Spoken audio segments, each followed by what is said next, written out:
Assalamualaikum warahmatullahi wabarakatuh. Allahumma sholli ala Muhammad wa ala ali Muhammad.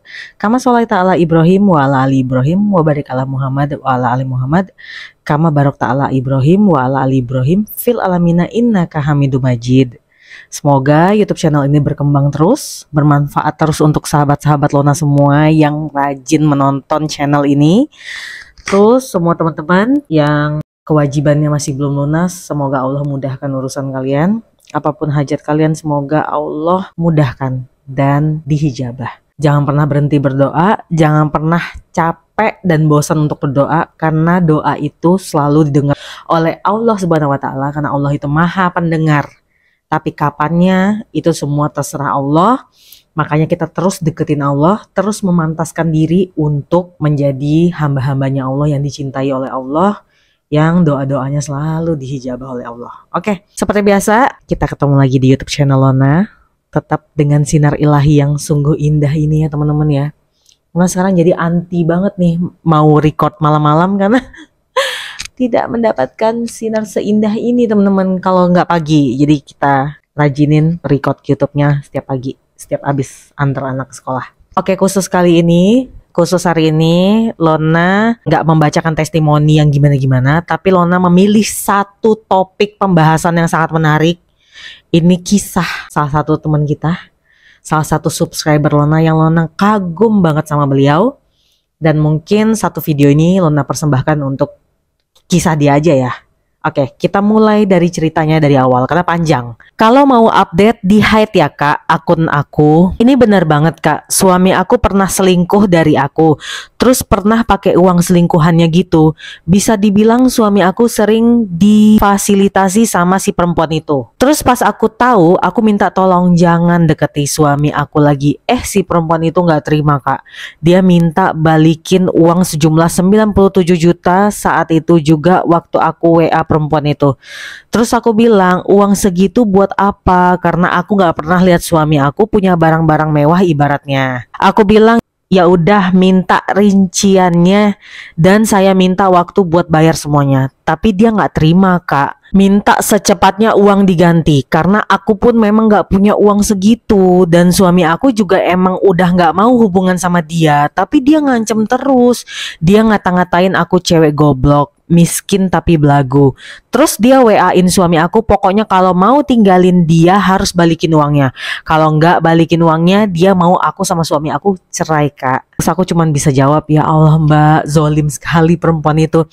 Karena aku nggak bisa bayangin ya kalau aku ada di posisi mbak ini gitu loh. Terus suami aku cerita ke aku kak, kalau uang yang dia bilang segitu itu bohong. Gak ada suami aku pakai uang sampai segitu banyaknya. Dan setiap dia kasih pun itu bukan dari suami aku yang minta, tapi emang dia yang kasih.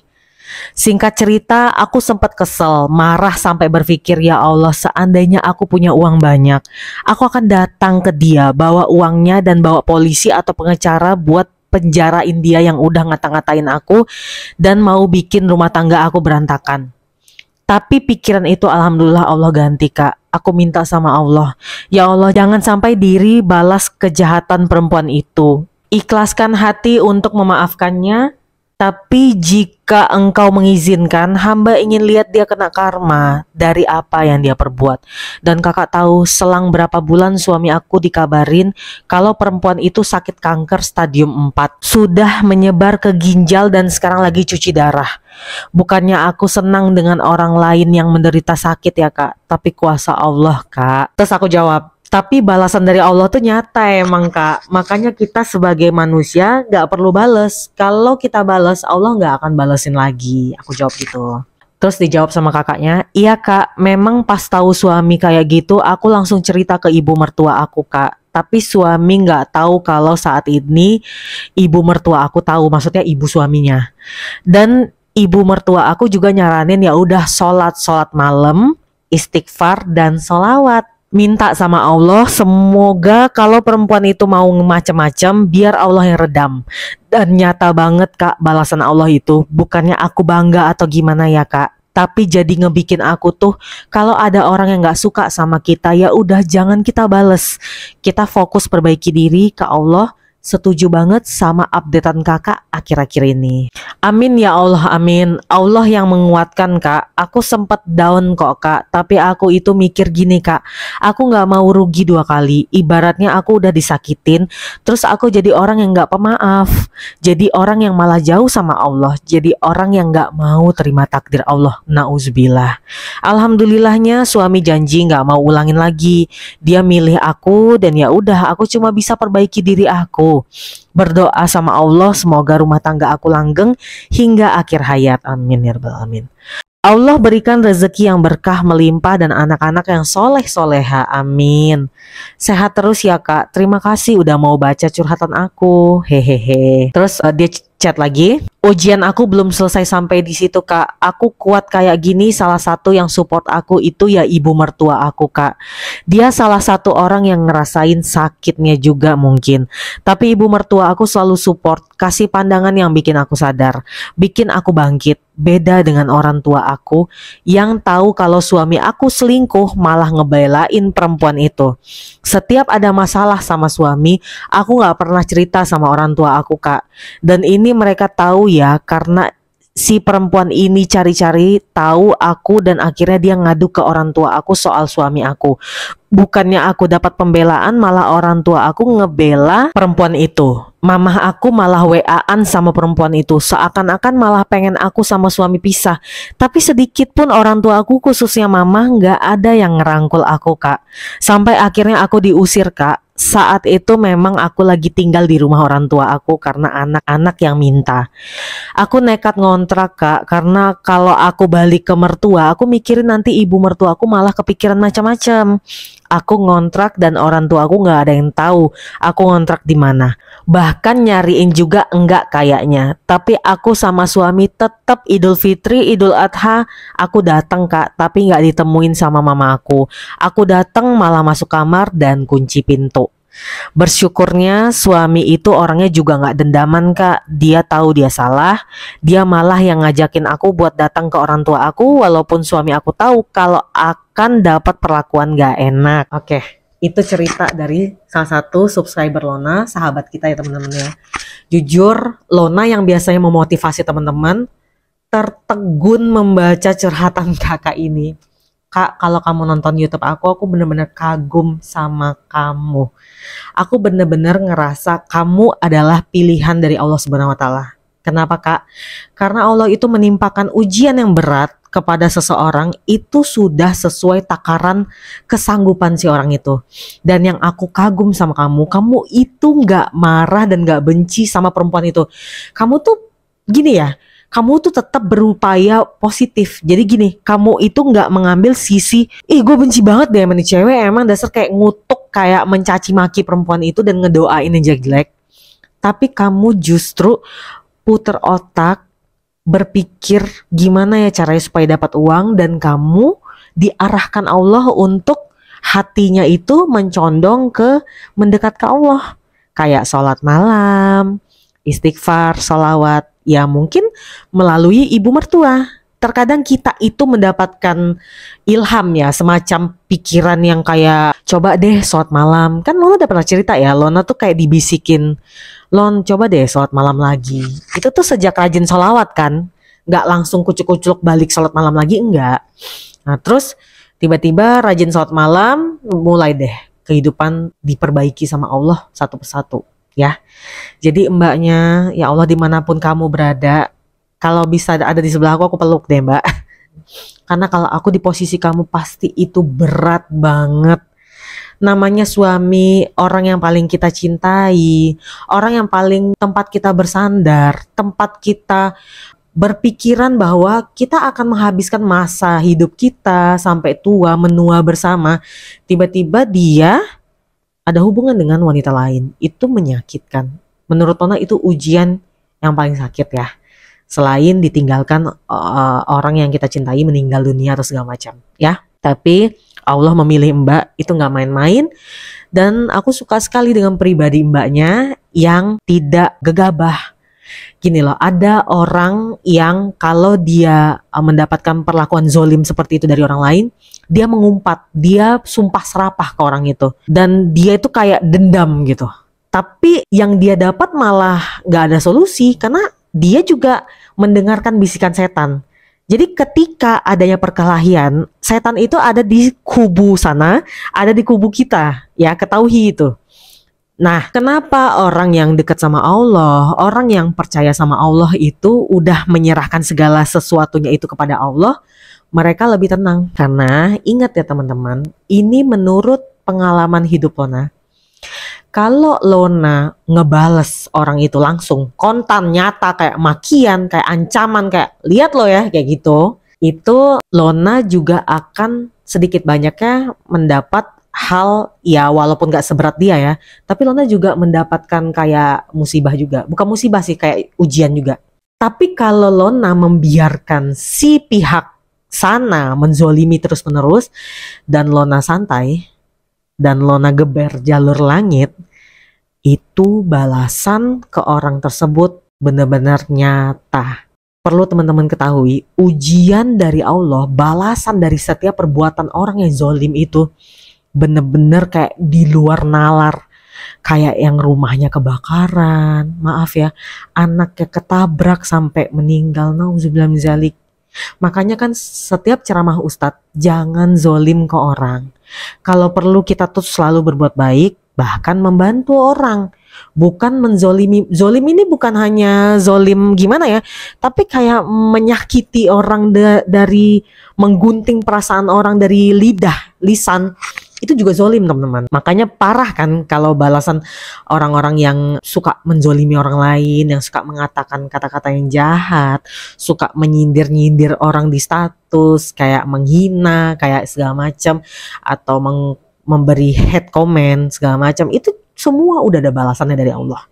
Jadi kita nggak usah balasin, kita tuh tenang aja, udah diam, kita terus perbaiki diri. Bener mbaknya, terus perbaiki diri, terus pantaskan diri. Dan sekarang Lona tanya sama teman-teman, apa hasil dari mbak ini? Suaminya balik kan, dan emang dari awal suaminya tuh udah gak mau lagi berhubungan sama perempuan itu, dan mungkin perempuan itu jadi gak terima dan ngancem kayak balikin tuh uang 97 juta. Yang si mbak ini juga gak pernah ngelihat itu 97 juta tuh apa, mana gitu loh. Dan suaminya juga bilang itu bohong, si cewek itu tuh bohong deh. Nah, tapi mbak ini terus sholat malam, istighfar dan sholawat, Masya Allah. Jadi mbak ini terus memantaskan diri, terus menghapus dosanya. Karena maaf ya mbak, tetap mbak juga punya dosa pasti. Karena Allah menguji setiap hambanya, itu karena dosa hambanya. Karena ingin ya menguji. Kalau mbaknya sabar kayak gini, mbak akan naik derajat, akan dinaikkan derajatnya, akan dinaikkan taraf hidupnya, kehidupan yang tadinya mungkin susahnya tuh bukan susah ekonomi ya, tapi susah hati kayak dizolimi orang atau apa, terus tiba-tiba mbak tuh diposisikan sama Allah tuh di tempat yang terbaik gitu loh. Nah, karena mbaknya gak bales, mbaknya mempercayakan semuanya sama Allah, akhirnya dengan sendirinya suami mbak mau balik sama mbak. Itu Allah yang menggerakkan hati suami mbak. Gak perlu mbak harus teriak-teriak maki-maki suami mbak. Aku salut loh sama mbak ini. Dia gak begitu tahu kelakuan suaminya tuh, dia bukan yang ilfil. Orang tua mbak ini aja gak seneng kan sama suaminya, malah kayak berpihak ke si cewek kan. Ya aku juga gak bisa nyalahin orang tua mbak ya. Mungkin itu adalah wujud dari kasih sayang ibu mbak. Dia gak terima anaknya digituin, jadi dia kesal gitu loh. Jadi dia pengennya mbak pisah aja gitu loh. Sebenarnya kan seperti kata Ustadz Adi Hidayat, setiap rumah tangga itu punya ujian masing-masing. Jadi kalau bisa dipertahankan walaupun seenak apapun ya sama kelakuannya, sama apa yang udah dilakuin, tapi pertahankan, itu yang terbaik. Dan mbak itu udah bener banget, apa yang dijalani mbak itu udah bener banget. Aku yang biasanya memotivasi orang, jujur kali ini aku termotivasi sama mbak, dimana aku semakin yakin bahwa jika ada orang yang menzolimi kita, cukup diam, sholat malam, istighfar banyak-banyak, sholawat, dan doa. Bahaya loh, tangis dan doa orang yang dizolimi di sepertiga malam. Itu tuh langsung nyata, langsung kontan dijawab sama Allah. Ya bukan berarti kita senang atas penderitaan si pelakornya ya. Buat mbak pelakor, semoga dengan ujian mbak yang udah katanya udah stadium 4, dan udah cuci darah, Mbak bisa menarik diri. Mungkin ini semua karena dosa Mbak udah zolim sama perempuan lain. Gak ada kata telat untuk bertobat.